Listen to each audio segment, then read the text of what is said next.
I'm Mason Mount. You're listening to the London is Blue podcast.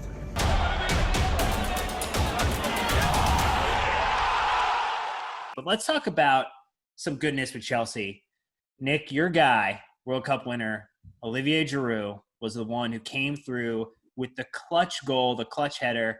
The stat from Opta Joe is 3. Olivier Giroud has scored 3 in 3 successive Premier League starts for the first time since January 2017, when netting 6 in a row and starting for Arsenal. Furthermore, the Frenchman has scored in 6 of his last 8 Premier League starts for Chelsea. Magnifique.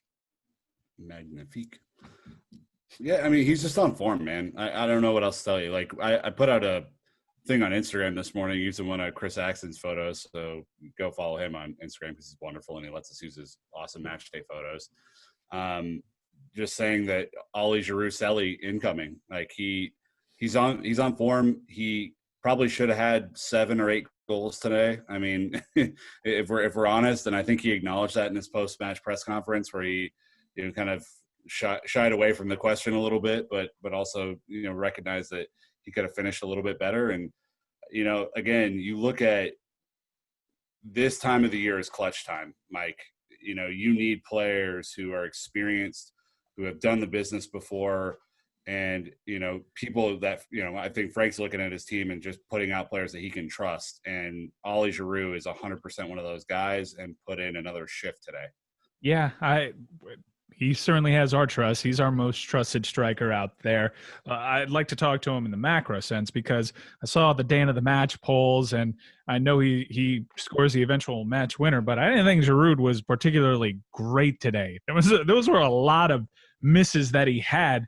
Probably, as you said, should have came away with a hattie. And the one goal that he got, I mean, could Pulisic put it anywhere better? This is one of those matches that you're happy that you have so many opportunities because Chelsea were deserved of all 3 points.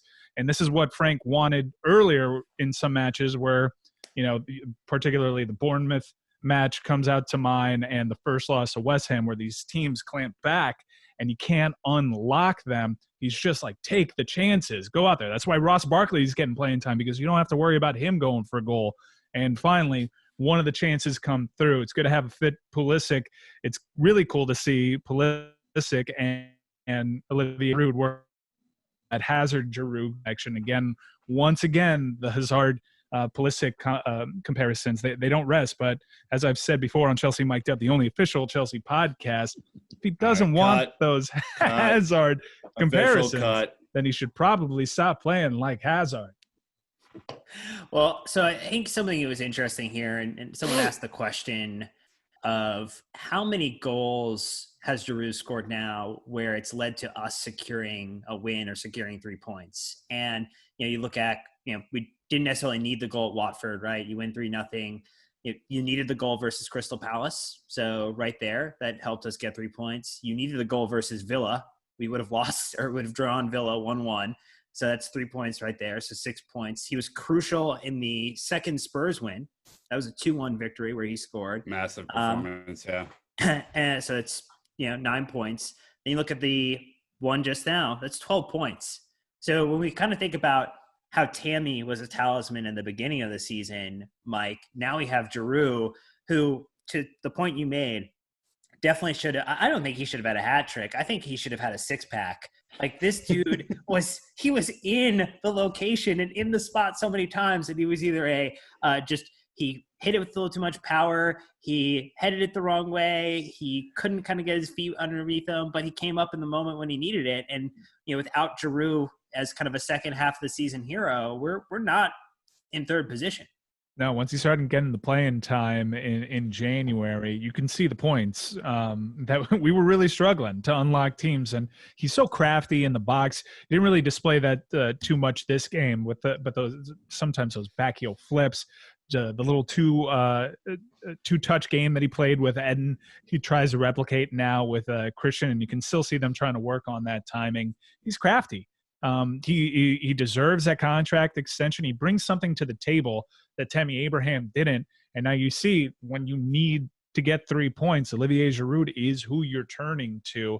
All in all, a tremendous player for Chelsea this season. Really professional of him too, because it wasn't fun being Olivier Giroud struggling for playing time, not even being given the chance to be named to the squad. Everyone had him already going to Italy to play for Antonio Conte. So for him to come back into the squad and make the most of his opportunities and be a total pro about it has been huge. That being said, I mean, he should have had, as you said, a six-pack.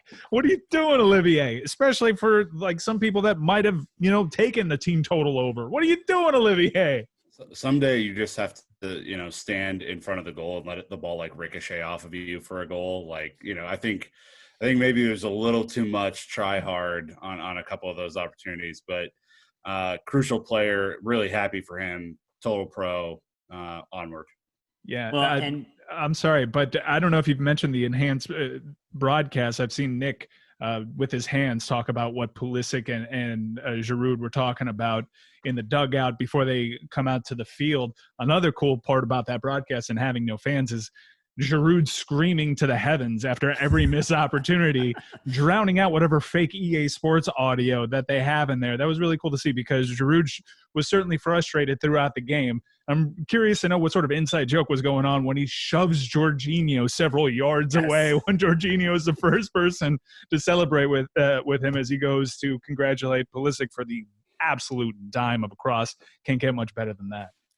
Yeah, no, I agree with that. That was a fun one to see, and he just wanted to dap up his boy Pulisic for giving him the quality assist there. But we'll talk about that. We'll talk about the Golden Boy of American football in just a second after a real quick break.